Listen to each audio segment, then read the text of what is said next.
You may be forgiven for thinking that these otherworldly images are from the latest mission to Mars. But this bizarre landscape is located right here on planet Earth.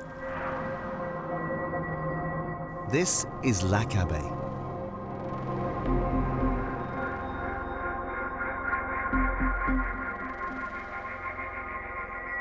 Covering an area of 170 square miles, Lac Abbe is a vast saline lake straddling the border between Ethiopia and Djibouti. Fed by the Awash River network, there are no outlets to drain the lake. Over thousands of years, fresh water has constantly evaporated away, leaving a highly saline body of water surrounded by salt flats. The main attraction for the most determined of tourists are these enormous geothermal limestone chimneys lining the lakeside.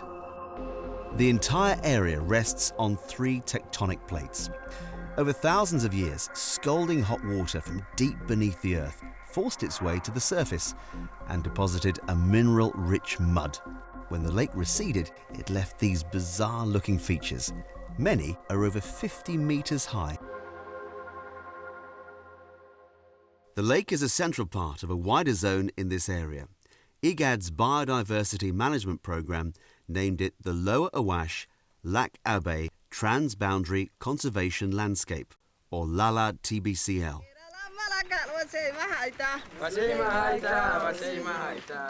Supported by IGAD, local stakeholders from both sides of the Ethiopia-Djibouti border have worked together to produce an ambitious document called the Joint Management Plan.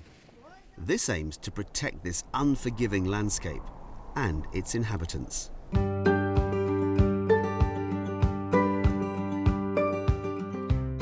Hussein Rayali is a regular visitor to this area.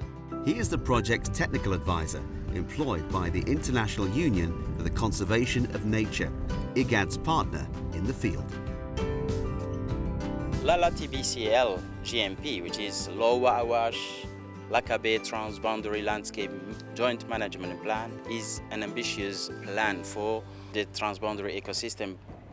Deep objective that may help the local community is to help how to put in place what already the local community, particularly on Djibouti side of the landscape, they initiate themselves, which is the ecotourism. And because of the scenery, because of the features of the Lac Abbe on Djibouti side, attract people around the world. The ambition is to help and then maybe improve this to augment or improve the income for the local community who already initiated this ecotourism in the region. Ecotourism is still in its infancy here.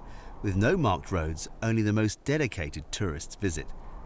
But when they do, a warm welcome awaits at the only hotel in town.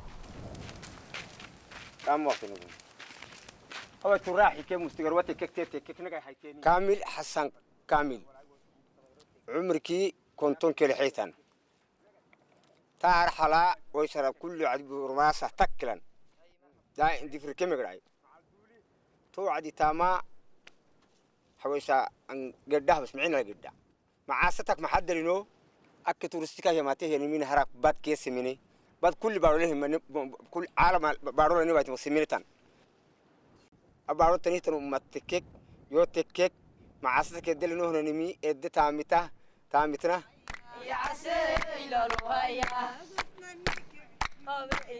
بارو يعني هي أمريكا دونا يماتيه هم تورستي ويسرع أكل ديجرانا بول تودجيان ده أكيد أقصدون النهبين يا عم متحقق تاني النهي حينك عدو مريال اللي ماتيه هم بارولو بنفيش توقي قدرينه قالوا سوف فنك تياب فنك بارو يعني هي أمريكا أورداي بارو ويسرعنا أبارو تبليه تنين كلا يتبرع حينك وكلا يتبول يحينك بكونا بول يحينك تبي يحينك مع عاستك معه إدي حينك تيادي حينك أكيد ماتيه هم تورسيسوي ما قولينه. IGAD's Joint Management Plan has identified tourism as a major factor in its ambition to improve the livelihoods of local communities. The introduction of a cross-border hiking trail would bring valuable tourist revenue to an area where a little extra cash goes a long way. But as Hussein Railali has discovered, this embryonic industry will need nurturing and protecting. Of course, it's a very arid, very difficult ecosystem, but there is still a lot of threatened species, not a huge population, but it's still key species like lesser flamingo, which is a globally threatened species. There are some mammals like warthog, doka gazelles, submarine gazelles, leopard is still there. And the area is, of course, inaccessible, but the ambitious objective of the project is to guide or to direct and support for the livelihood of the community, that the long-lasting resources are now decreasing, and help them maybe how to sustain this difficult and harsh ecosystem. This is the village of Kutabuya. It's about 20 kilometers southeast of the lake. Conditions here are amongst the toughest on the planet. Temperatures range from around 30 degrees in winter right up to 50 degrees and above in summer. Everything needed to survive is in short supply here.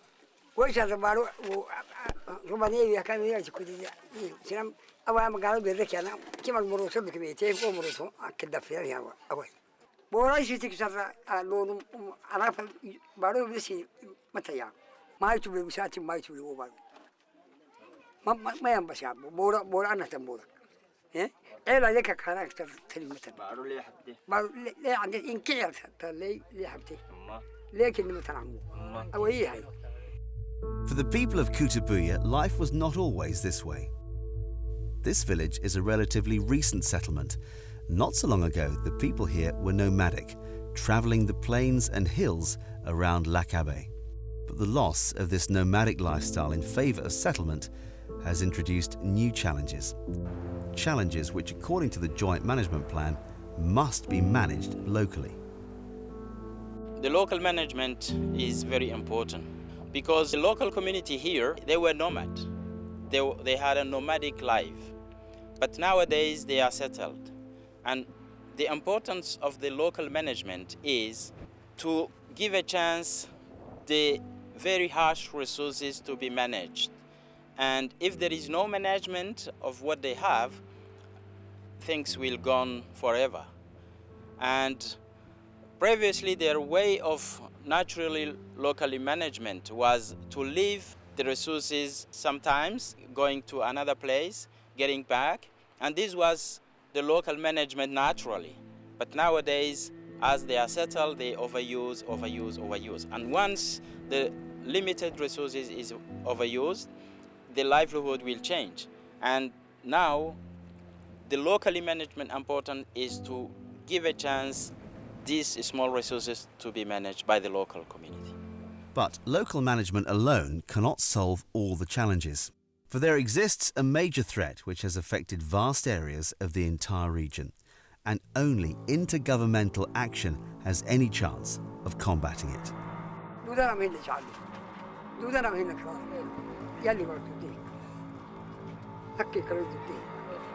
They call it the black tree or the devil tree. Prosopis juliflora was deliberately introduced into the Horn of Africa as a quick fix to regreen barren landscapes. But this alien species was too successful. Drought-resistant and fast-growing, this plant is now considered by many experts as a major threat across the entire Horn of Africa. The problem here is the prosopis. It's compact, and the prosopis is introduced species in the whole landscape, not only in the village of Kutabuya. And where we are standing now, that you are just seeing behind, were previously gardens who were producing vegetables, guava, and some mango trees. But nowadays we have just a prosopis, and even the animals, livestock cannot get anything from. And as you can see, it's deeply compact. Even animals cannot go in, and this is the main problem. And it's not only here at Kutabuya, but the whole landscape from Lower Awash to Abbe transboundary ecosystem. I think a regional decision is needed to deal with this problem. One country cannot do it anything. This is need a regional decision, a regional policy that maybe IGAD can handle, because it's all in the region, in the Horn of Africa. It exists in Somalia, it exists in Kenya, Ethiopia, Sudan, and Djibouti, and even Eritrea. And all of this country individually, they can do nothing. And now it's the decision for IGAD to do something. The partners of the Biodiversity Management Programme have delivered their findings in the form of its joint management plan. But there's much work ahead. Policymakers have endorsed the vision of a community-managed landscape, but need to strengthen national policies to support this. Communities living in these harsh conditions will need further support to translate their plan into action and build their capacity to manage the region's remarkable natural resources for the benefit of its people. Local decision-making, national-level policy-making and international support must now all play a part in securing the future for life on the edge of Abbe.